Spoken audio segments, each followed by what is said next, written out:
कांग्रेस से टिकट कटने के बाद भी अपनी पार्टी के प्रत्याशी कमल सिंह पटेल को जिताने के लिए युवा नेता अभिषेक सिंह राठौर लगा रहे भरसक जोर सक्रियता का कारण बताया कि विधायक बनकर नहीं, जनता के बीच रहकर भी जा सकती है जनसेवा।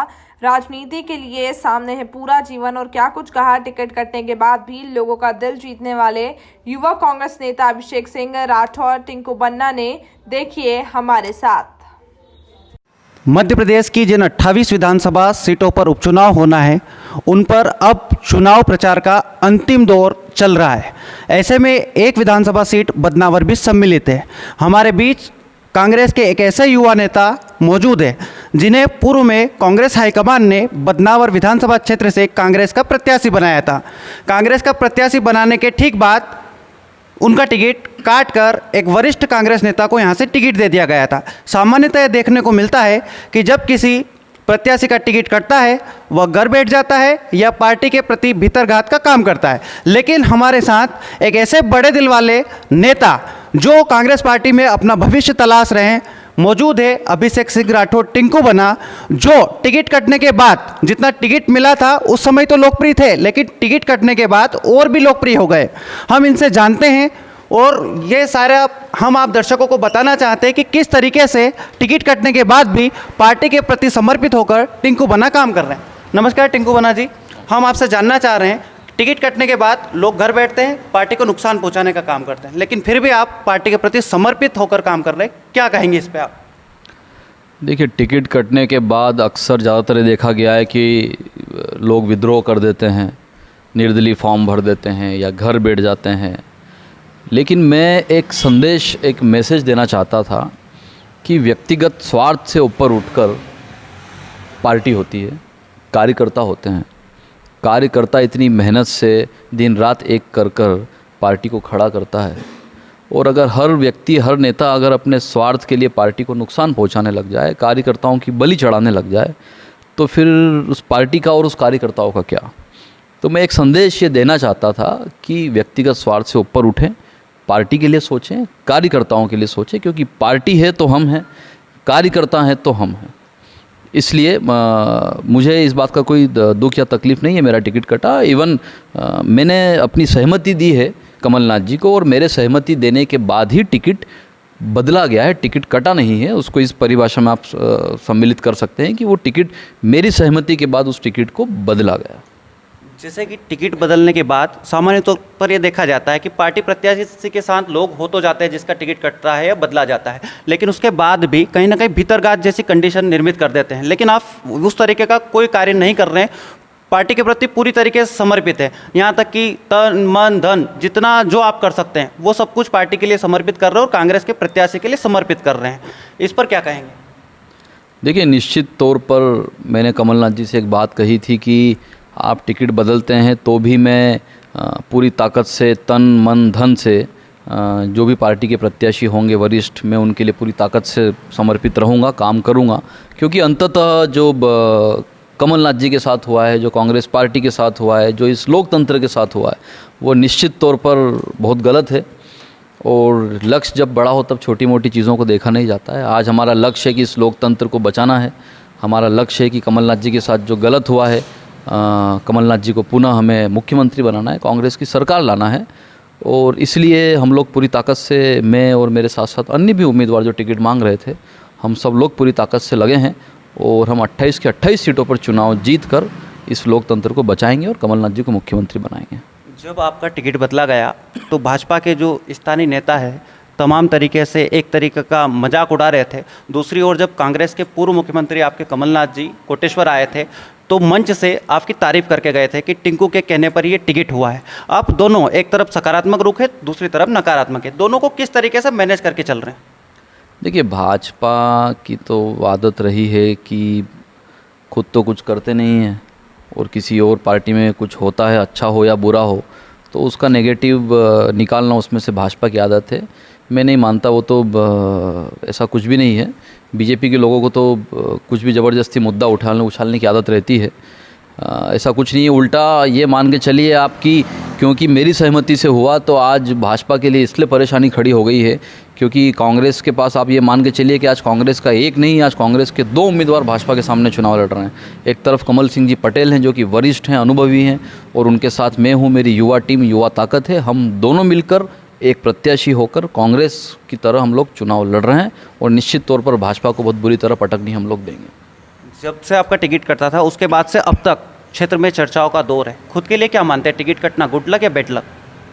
देखिए, मैं मानता हूँ कि मुझे जो टिकट मिला निश्चित तौर पर मेरी मेहनत से ज़्यादा कहीं ना कहीं मेरे पिता का जो 40 सालों का अथक कांग्रेस के लिए परिश्रम था, जो उनका त्याग था, वो एक बहुत बड़ा कारण रहा मुझे टिकट मिलने का।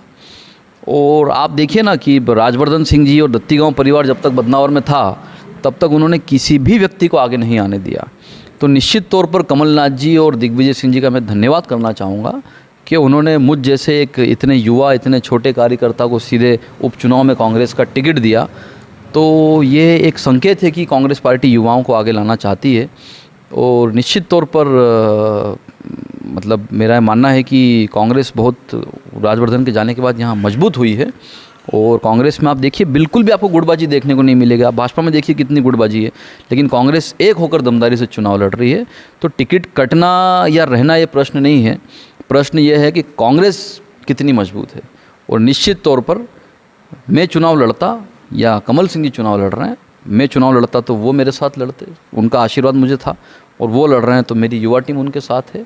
तो प्रश्न ये है कि कांग्रेस जिंदा रहे, कांग्रेस दमदारी से लड़े, ये प्रश्न है। वर्ष 2018 के आम चुनाव से आप काफ़ी सक्रिय थे, उसके पूर्व से ही स्थानीयवाद का एक मुद्दा प्रबल किया था आपने, जो अभी भी प्रबल था। अभी इसको ताकत मिली, आपके साथ अन्य 15 उम्मीदवार भी आए, उसके बाद अब कांग्रेस ने स्थानीय उम्मीदवार को टिकट दे दिया है। वहीं भाजपा से जिसका टिकट है, जो भाजपा के प्रत्याशी राजवर्धन सिंह दत्तीगांव, वो आमतौर पर बाहरी प्रत्याशी बताए जाते हैं। स्थानीय प्रत्याशी होने का कितना लाभ कमल सिंह जी को मिल पाएगा? देखिए, निश्चित तौर पर स्थानीयवाद की लड़ाई, ये बात कहने में मुझे बिल्कुल भी परेशानी नहीं होगी कि निश्चित तौर पर स्थानीयवाद का मुद्दा सबसे पहले मैंने, मेरे पिताजी ने और मनीष बोकड़े जी ने, हम लोगों ने उठाया था। क्योंकि हमारा कहना ये था कि अगर राजवर्धन सिंह दत्तीगांव स्थानीय है तो फिर वो राजवर्धन सिंह दत्तीगांव क्यों लिखते हैं, क्योंकि दत्तीगांव तो इस विधानसभा का गाँव है नहीं। उन्हें लिखना चाहिए राजवर्धन सिंह बदनावर, उन्हें लिखना चाहिए राजवर्धन सिंह संदला। आज मैं लिखता हूँ टिंकू बना काछी बड़ौदा या जीपी सिंह जी काछी बड़ौदा। तो स्थानीयवाद का मुद्दा हम लोगों ने उठाया था।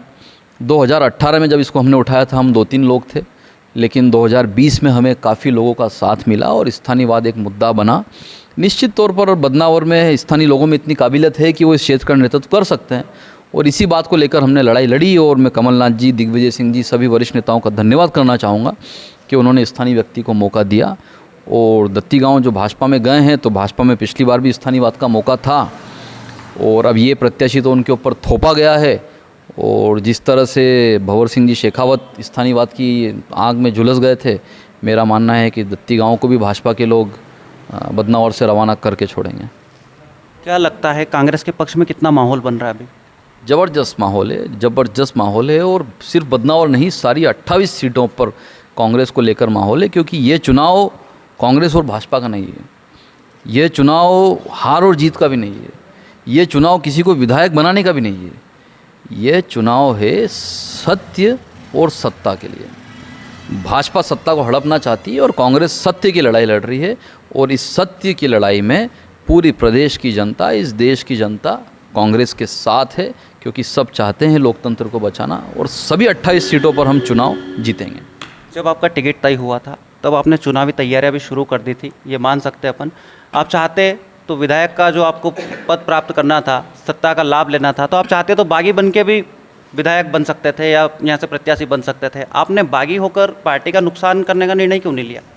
देखिए, मैंने आपको शुरू में भी बताया था कि अगर हर व्यक्ति अपना स्वार्थ के लिए सोचने लग जाएगा, मैं मानता हूं कि मेरे लिए ये उपलब्धि है कि मुझे इतना कम समय हुआ राजनीति करते हुए, उसके बावजूद पार्टी ने मुझे अपना प्रत्याशी बनाया, विधायक का टिकट दिया, मेरे पिता का उन्होंने सम्मान रखा। इन सब चीज़ों को देखते हुए तो मैं एक संदेश देना चाहता था कि पार्टी सर्वोपरि है, कार्यकर्ता सर्वोपरि हैं, स्वार्थ सर्वोपरि नहीं है। अभी पटेल साहब की उम्र 70-72 साल है, 3 साल बाद मुझे नहीं लगता कि वो वरिष्ठ हो जाएंगे और वो खुद कहेंगे कि अब युवाओं को मौका दें।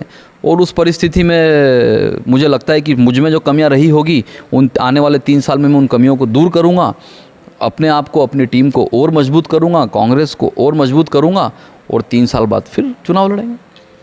कांग्रेस डोर टू डोर प्रचार कर रही है, वहीं भाजपा के बड़े नेता सीएम और जो राज्यसभा सांसद है ज्योतिरादित्य सिंधिया जी, वे ताबड़तोब यहाँ पे सभाएं कर रहे हैं। इसका क्या कारण है? हार का डर या फिर जीत का शौक?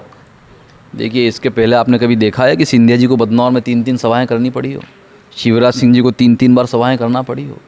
निश्चित तौर पर इन लोगों की ज़मीन खसक चुकी है, इनकी सभाओं में भीड़ नहीं है। कार्यकर्ताओं को तो छोड़िए, ये बेचारे जो मजदूर लोग हैं उनको पैसा दे दे कर ला रहे हैं, गाड़ियां इनकी भर नहीं पा रहे हैं, स्थिति काफ़ी ख़राब है।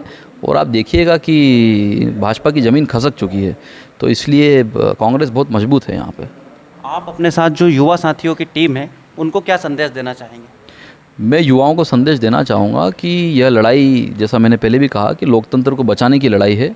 इसमें आप पार्टी को ना देखें, आप सही और गलत का चुनाव करें। और निश्चित तौर पर आज का युवा बहुत समझदार है, निर्णय लेना जानता है और सभी युवा इस लड़ाई में, सत्य और असत्य की लड़ाई में कांग्रेस पार्टी के साथ खड़े हैं, खड़े रहेंगे। मैं सबसे विनम्र निवेदन करता हूँ कि इस लोकतंत्र को बचाइए, कांग्रेस को वोट दीजिए, सत्य का साथ दीजिए। मेरा एक अंतिम सवाल है आपसे, सवाल ना होकर एक इच्छा जाहिर करना चाहूँगा मैं आपसे कि राजनीति में जैसे ही आपका टिकट कटा उसके बाद मीडिया जगत में आपके लिए एक नया नाम आया, बड़े दिल वाला युवा। इतना बड़ा दिल वाला आप बने तो बने कैसे?